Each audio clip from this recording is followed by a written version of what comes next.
Hello folks, welcome to the third answer video. Alright, where do we leave off? Oh, that's right, we were doing King of the Hip Hop's questions. We got up to 6, so we're going to start with number 7. Okay, number 7, what's your favorite Let's Play you are currently doing? Right now, recently I've been having the most fun with Trinity in SimCity 4. It's kind of interesting because I really didn't feel, before I did Trinity, I felt that the SimCity 4 Let's Play was really lacking and it wasn't too good. And I frequently said that if I was to axe one of the Let's Plays I was doing, it would probably be the SimCity Let's Play. But I don't know, ever since I started doing Trinity, it just became exciting again. You know, making this big city and having it all come together and having it grow has been a lot of fun. But even more recently than that, the new Let's Play I've started that nobody is, or hardly anyone is watching, the Sonic 3 and Knuckles Let's Play, I've been having a blast doing that. That's such a fun game to play. I'm kind of disappointed that nobody is really watching that, but oh well, what can you do? You can only make the videos, you can't make people watch them. But at least I'm having fun doing it, and I always say, if you are enjoying something, then people are going to watch you, or enjoy watching you enjoy it. So it's a good thing to do. Number 8. Do you love me? Yes, King, of course I love you. How could I not love my own bastard son? Number 9. Do you like my rapping? Do you think that I have potential in life if I continue pursuing music, or perhaps programming? I don't know. I'm not a big rap person, as it is. I mean, some of your rap seems alright, but most of it doesn't elevate beyond the level of awkward white kid rapping, I'm sorry to say. I mean, if you really think you want to be a rapper, I can't tell you not to, but I'm just going to say the odds are most likely against you, but, you know, try making pony raps or whatever, or parody raps, and putting them on YouTube. Once I get my Leslie Spike stuff going, like I said in the last video, I might help you with backbeats and stuff, so, you know, I'm not saying it's impossible to do something with it, but, you said programming, and you told me once that you were good at math, so I'm going to say you definitely want to stick with programming, because we need at least one person on the House of Sim growing up to become successful at something, so yeah. I would just say go with programming, take programming classes, you know, try to take advanced ones if you can. You know, they separate the noobs from the people who actually are serious about it. I knew this guy who was doing programming when I was in high school. You know, I would slack off in class, and he would always work hard and learn. And now he works for Goldman Sachs. No lie, he actually does. And so, I mean, there's potential there. If you don't want to be whatever he does, you can always program games, because that's always going to be a thing. You know, people are always going to want to play video games. Okay. 10. What's your best advice to give kids like me wanting to let's play and make music? I already told you about the music bit of it. One other thing I would add to that is try to find people out there who want to do music. I regret very strongly not taking advantage of, when I was at Kutztown, all the music kids that were around. I could have done something with them, but I never, it wasn't that important then, and I really regret not trying it now. So while you're still in high school, and while you are in college, which you presumably will be in 3.5 years, try to hang out with other music people. And I, you know, in general, anyone out there who wants to do music, make sure you spend time around music people, because if you're like me, an island, it's very hard to get anything started. You're much better off being around music people. And as far as Let's Play, be enthusiastic, upload often. You want to upload a video a day is good, but if you can't, at least a few a week. And you want to really be engaging with your audience, be interesting. You have to have your commentary be interesting. And you have to pick games that people are going to want to watch. Pretty much for every game out there is an audience, so you really have to target yourself towards the people you want to attract. It's kind of funny because the Sims 2 crowd that I've attracted is really, for the most part, a very different kind of group of person than I find myself being. But that's not really here nor there. Okay. Alright, well, we have a break of the King of the Hip Hop questions. Because probably while he was typing his next 5 questions, GreenActor jumped in and he has 2 questions. Hold on. Nope, sneeze fail. GreenActor's questions. Number 1. What was the most crazy thing to happen to you this year? That's a tough one because honestly, this was probably the most tame year of my life. Like, nothing really too crazy happened. I mean, if I think of the eventful things, getting my own place, getting a new computer, and, starting on these things that I do, none of those really would, nothing would really jump out at me as being crazy.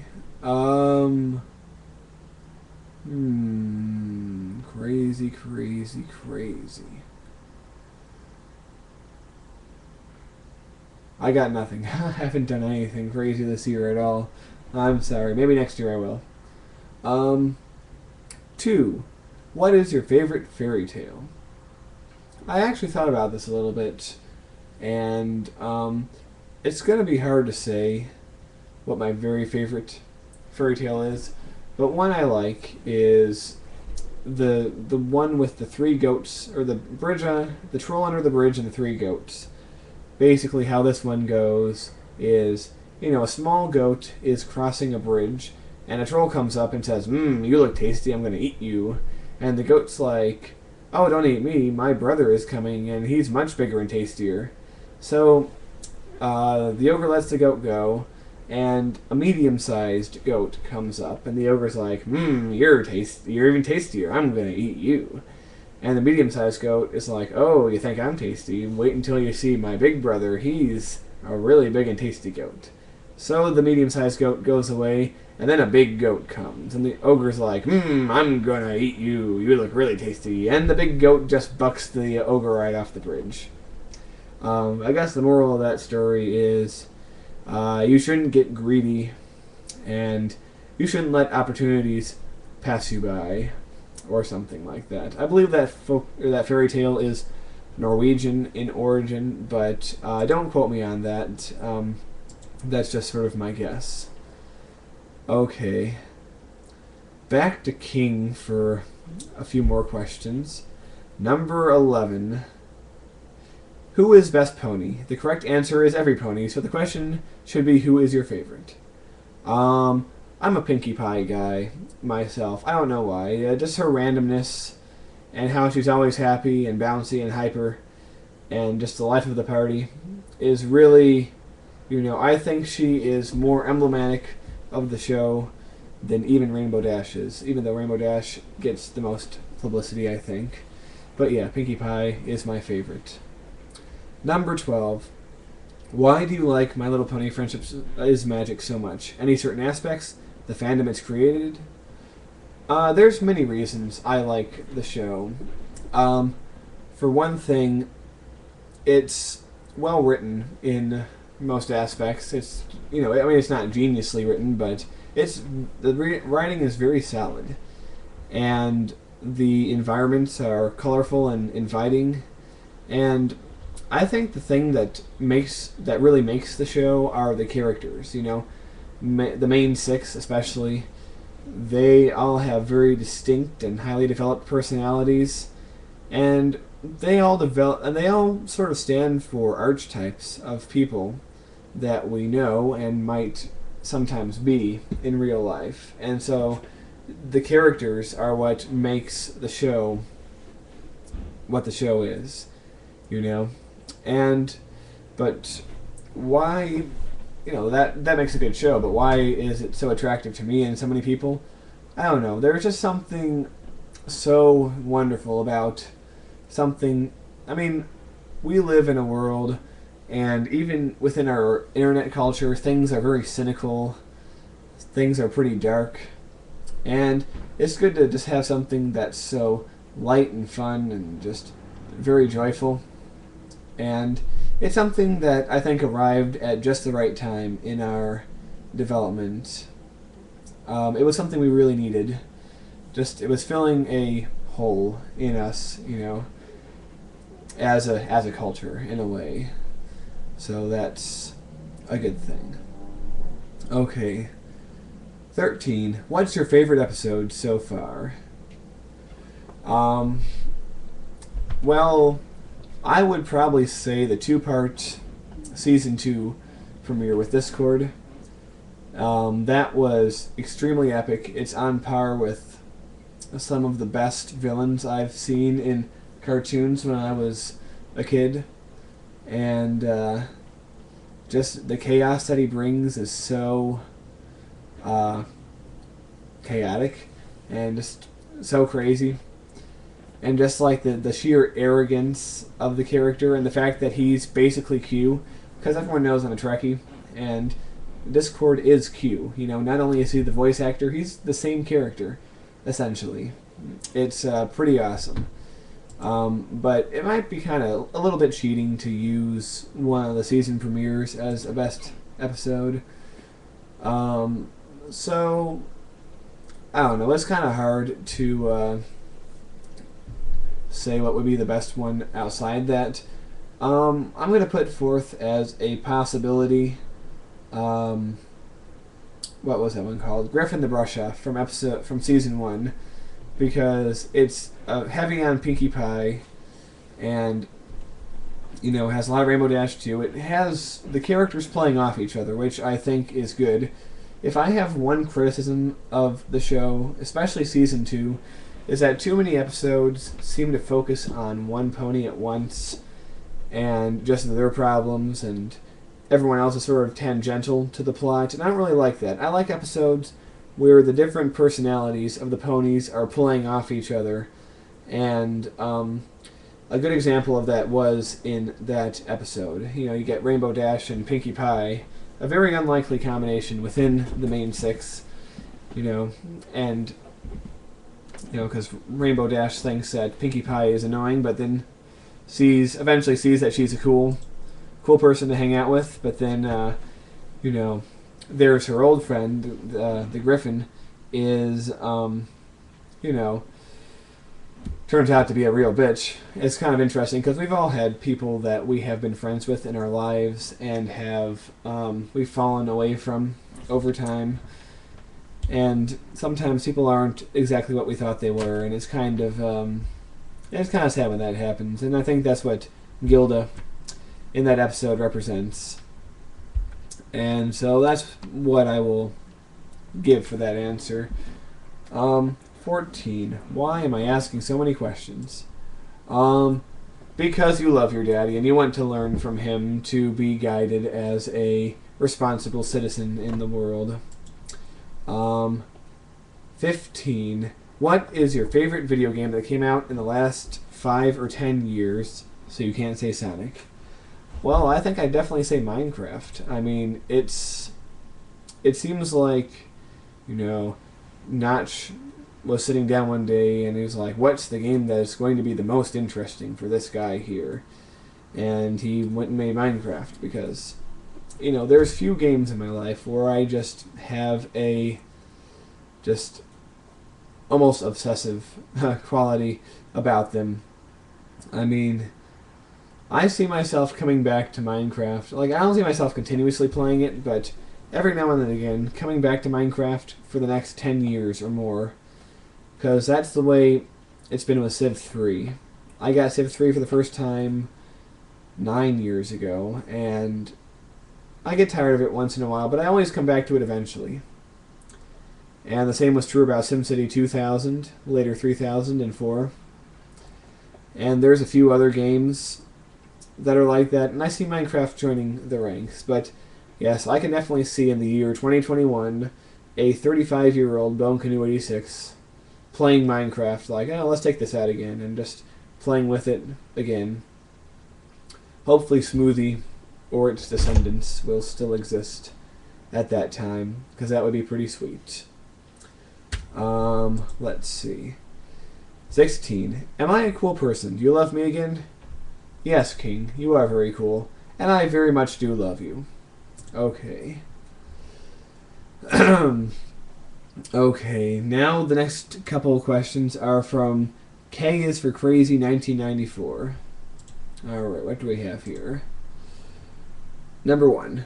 Will you make more Sims 2? Just kidding. The real question is, why does the wind blow? The wind blows because I inhale deeply and then breathe deeply, and my deep breaths just set the atmosphere in motion. So basically, I am the cause for the wind, because I am a god in material form. Number 2, Bonnie or Clyde. Well, I guess they were kind of a team together, but I guess I'd go with Bonnie, just because of the idea of like a female bandit is pretty sexy. It'd be cool to be like, you know, a bank teller, and then a female bandit comes in and it's like, oh, give me all your money, I'm going to tie you up. And while I tie you up, I'm going to do other stuff to you. Ooh. That would be pretty cool. So I guess I'll go with her. 3. Can I give you an idea for the Suddenplant channel? Sure. I'm always up for new ideas. I mean, Suddenplant has been kind of sleepy recently, so yeah, I'd like anything to liven the land back up. The channel. The channel is now a land, apparently. Suddenplant is a country, I guess. I don't know. Number 5. Did you notice anything missing in the series of questions? Yes, number 4. This is old hat by now. Alright, the next few questions are by Lord Noise 6. He says, 1. Did you learn German? No, obviously I did not learn German. It's kind of funny because last year I kind of made that a New Year's resolution for myself, but I'm pretty sure I never actually had any intention of doing it because, you know, for one thing, I'm really lazy, but I'm in a world of no German speakers. You know, there's no one who speaks German around me, so that's not going to happen. I mean, there is a good chance that I might actually be going to Germany once again this coming year. Depends on how things go. But, I mean, it's only going to be for like a week or two, so it's not like I'm going to learn German within those weeks. I'll probably learn a couple words and forget them shortly after. So, yeah, so much for that New Year's resolution. 2. What are your views on A, Ron Paul, B, the Euro debt crisis, and C, where the U.S. is headed in foreign policy? Okay, first, Ron Paul. I don't like him. I don't like his policies. I don't like libertarianism in general, but I think, you know, as much as people tend to like Ron Paul because his ideas are different than the mainstream ideas, different isn't always good. And these ideas, if most of them were to be put into practice, it would probably bring our country to ruin. So, no Ron Paul for me. And as far as the Euro debt crisis, I don't really know enough about it to give you too much of an educated answer, but something tells me it putting the Greeks and the French and the German and the Swedes, and I'm not sure if the Swedes are on it, but putting all these different countries on the same currency where their economic systems might not be the same seems a bit of a tough idea. I mean, I don't know too much about debt and finances in general. It's just a very confusing subject to me, and uh, I've always had the opinion that debt is sort of an imaginary concept. There's no such thing as debt. You can't really go out and feel debt.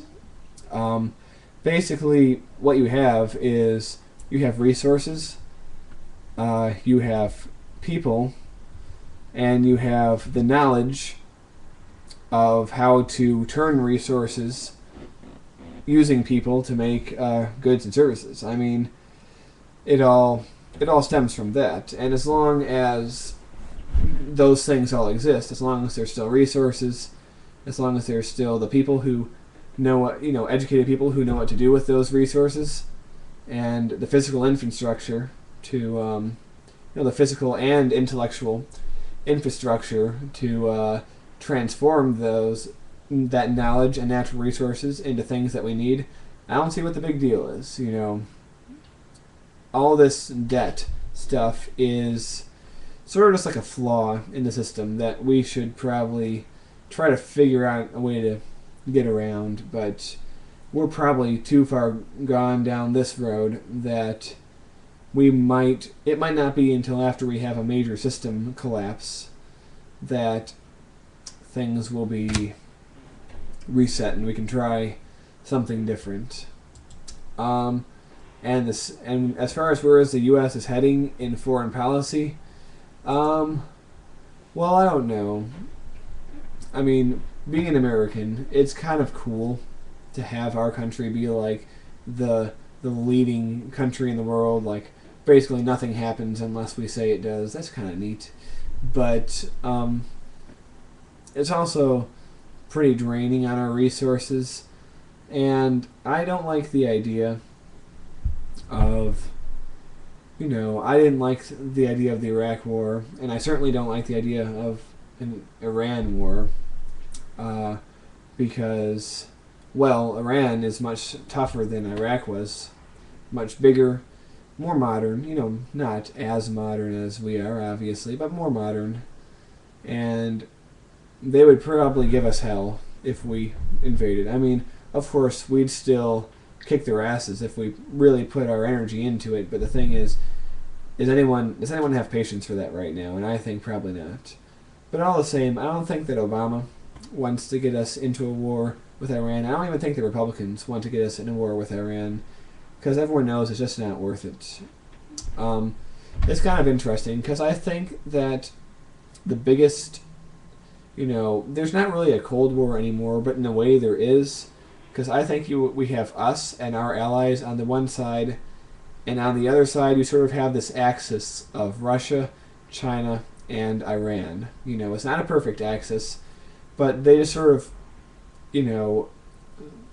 they sort of rotate around each other, so to speak, and China is kind of taking the lead in that axis, as one day, in the past, Russia would have.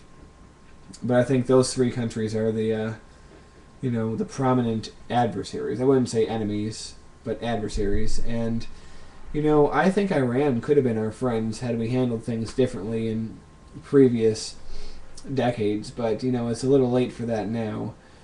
I think, the main reason we did invade Iraq was to secure their resources and have them be on our side rather than China's side.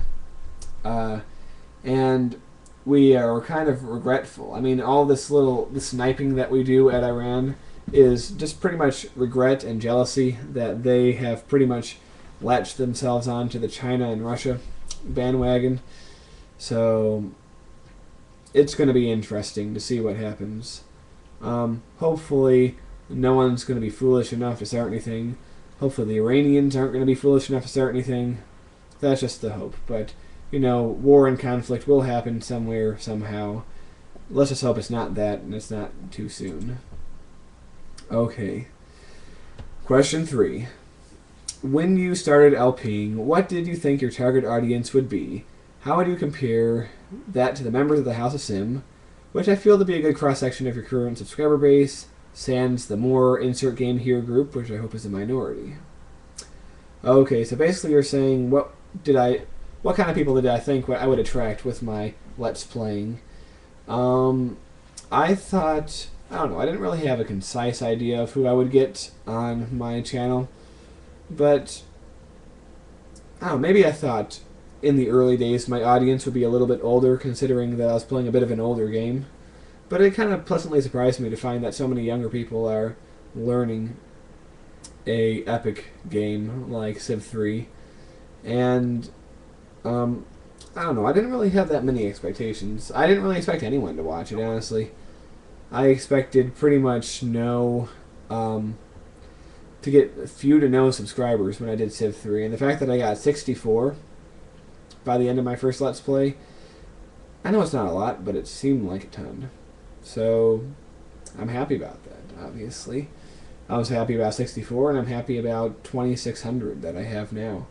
Even though the majority of them don't watch most of my videos, but that's okay. That's up to them. At least 2,600 people at some point or another said, "Hey, this is pretty good."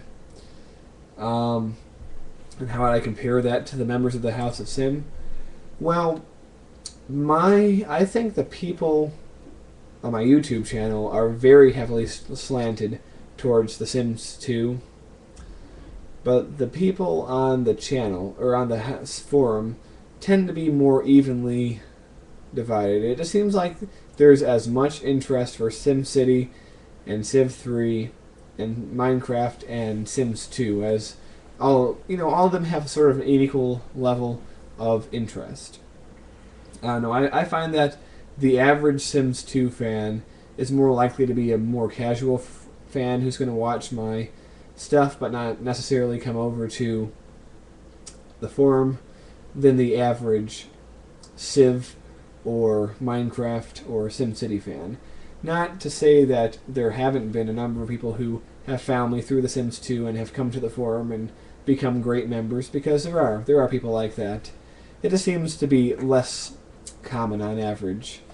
And I would like to say that the people on the forum are probably more, in general, a little bit more mature. That isn't saying much, though.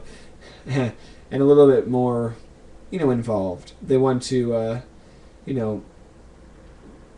want to get involved with things, and that makes me happy. I mean, we're always talking about doing projects and things, even though nobody really is.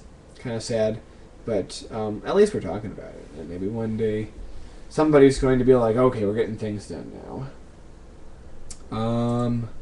Let's see. Alright, well, I think that will be enough for this video. We're getting close to 30 minutes, and I kind of want to make 30 minutes the marker. So I've enjoyed doing this, and I'm going to continue soon. So goodbye, everybody.